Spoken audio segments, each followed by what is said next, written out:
I have a big trip to take. I'm going to a cherry festival to be a vendor at some place near Cloudcroft, New Mexico, and the Suburban's not ready for that, so let's get it ready. The things the Suburban needs. It needs new tie rods, pitman arm, idler arm, steering box, because mine's leaking like you wouldn't believe. I'm going to hold off on the power steering pump because that's fairly new and I don't know if that's what's leaking. It also needs, terribly, rear brakes. So I have new drums, new brake shoes, new like hardware, springs, self-adjusters, all that. I'm also going to be upgrading the wheel cylinders from a 15/16 bore to a 1-inch bore. Oh, and I'm also going to get some new control arms going because the bushings on these are awful. Ball joints are probably pretty bad. And it's as much to buy new bushings and ball joints as it is just to buy 2 new control arms. So I'm going to save myself the headache and the trouble and just buy new control arms. Let's pop the drum off, and man, I was kind of pushing my luck with these thin brake shoes. Now you can see that there's obviously some leaking brake fluid from the wheel cylinder here. That's why I wanted to do the brakes. That's why I popped the drum off in the first place, because I kept running out of fluid for the reservoir on the rear brakes. Now, take a picture of this before you take anything off of it, because chances are you're going to forget where the springs go. And sure, you could look it up online, but it helps to just have a picture ready to go. So let's pop everything off.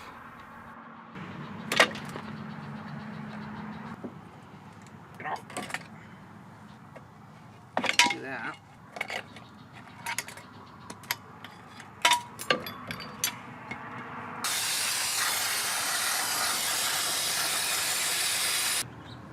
See how awful that looks? Look at that. That's broken.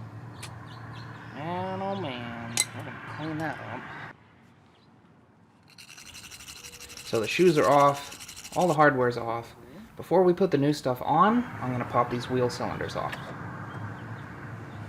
That works way better than vice grips.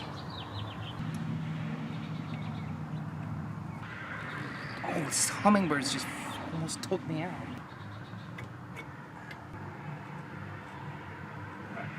There we go. All that brake fluid in there.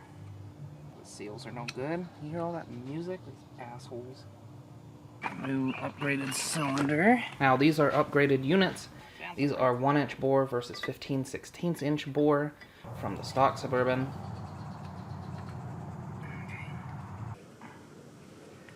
That's probably gonna pop out if I'm being honest with myself. Ouch! That hurt.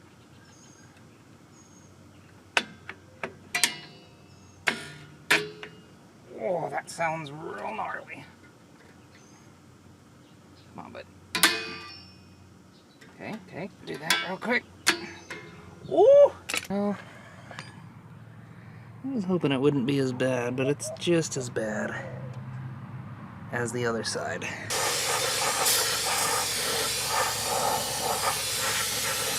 Oof. That parking brake lever is just as bad, too.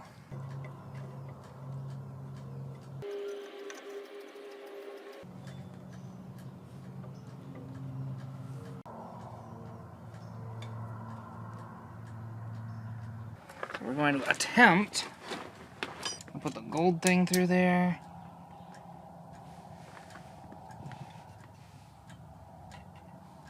Are we going to put the gold thing through there? See if it'll cooperate here.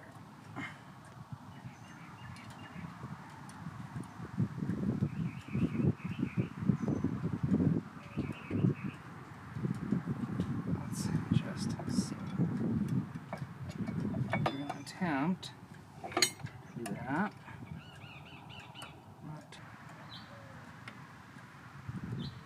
Okay. I mean, that's not exactly how we plan to do it, but you know what? We're going to take that. So this is going to go over this first. Like that. Lift our parking brake spring in there. And the wheel cylinder rod. Like that. And oh my god, how easy that is. Then we just get this guy ready.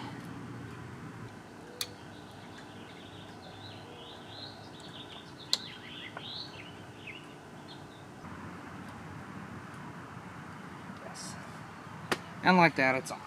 Because this is the one that goes there. Come on, baby.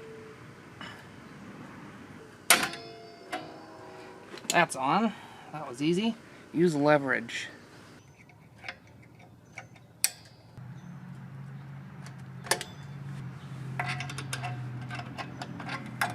We should be able to spread a little bit.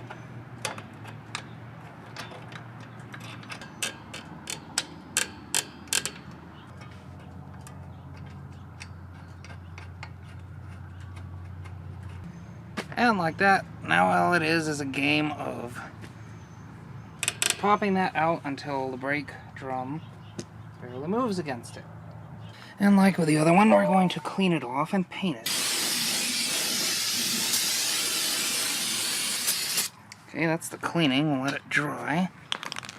And we'll give it a quick paint job so it doesn't rust.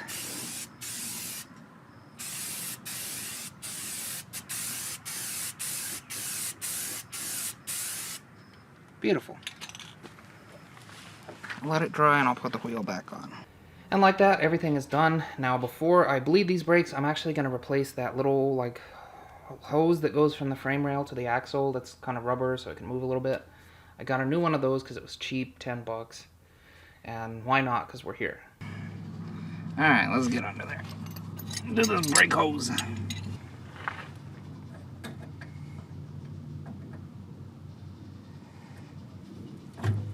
Okay.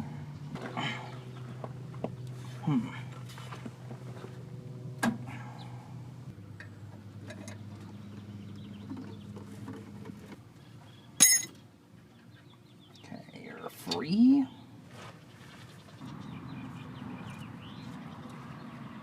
I'll get you kind of vaguely in there, I guess. Okay.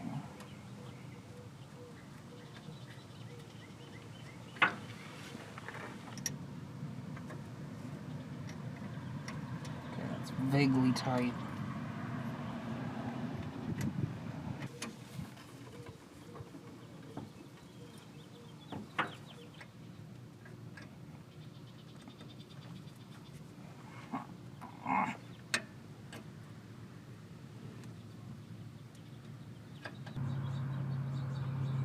I don't know if you can tell how bad that is, but that's pretty bad, that control arm bush in there. So, first thing we're going to do is we're going to take off the tie rods. There we go. Now I can access this.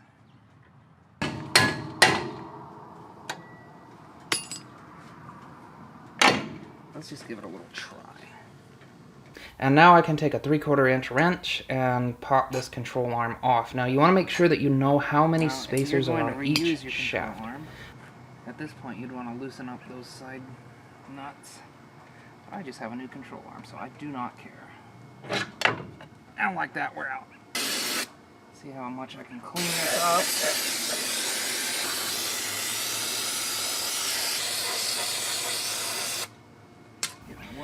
Now, I'm going to put the new control arm on. Simple as just bolting it onto the truck. I'm going to put it on the frame first, then push down on the control arm to get it into the spindle, because I learned from the other truck, that's the way to go.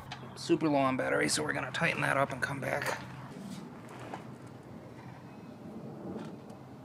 I'm going to disconnect the pitman arm, and I'm using the same tool on this pitman arm that I used on the truck. It's a simple tool from Harbor Freight. You just slip it over your pitman arm and you tighten it down until it comes off. I hope that was a sign that this thing came loose and not that it broke. There we go. Come on, bitch. There we go.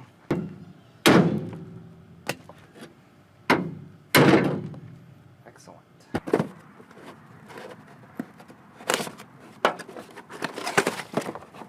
Alright, now we measure the old tie rods. Center point to center point. 16 and an 1/8. So we're a little too far, actually. Alright, like that we have two brand new, those are backwards, tie tie rod arms. I'm going to remember that this is the passenger side and the driver's side.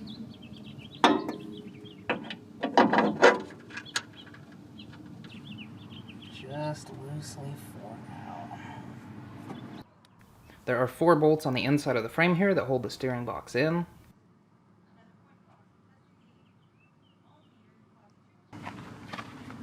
Now we tighten.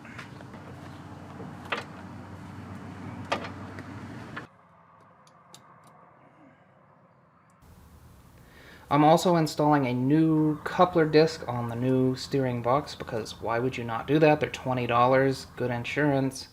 You have no excuse to use the old one. With missing splines. Right there. Excellent. Where's my wrench?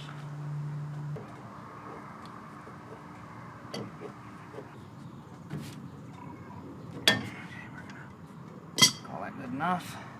Okay.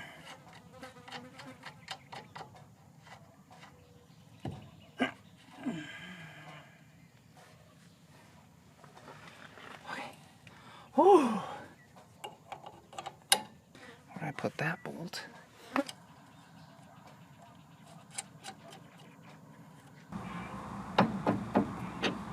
Yeah.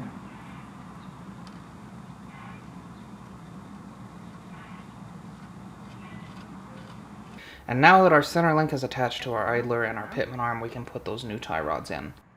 The other thing to remember is that this one does not have a Zerk fitting here because that would be against the frame rail.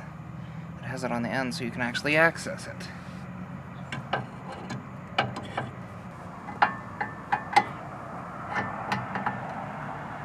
That's one.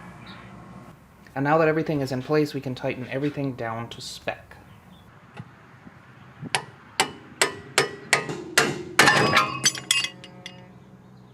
Cool. That ain't gonna work. Alright, let's see what we got here.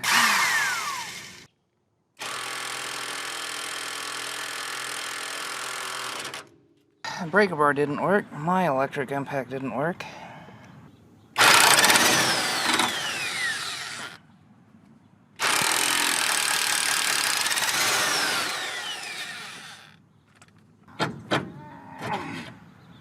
That was a pain in the ass. Trying to clean it up.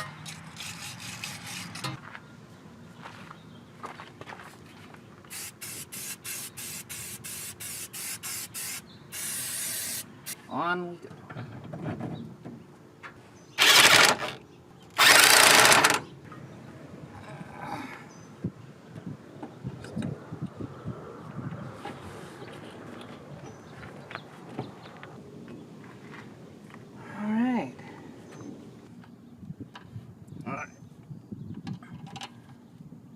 That was easy.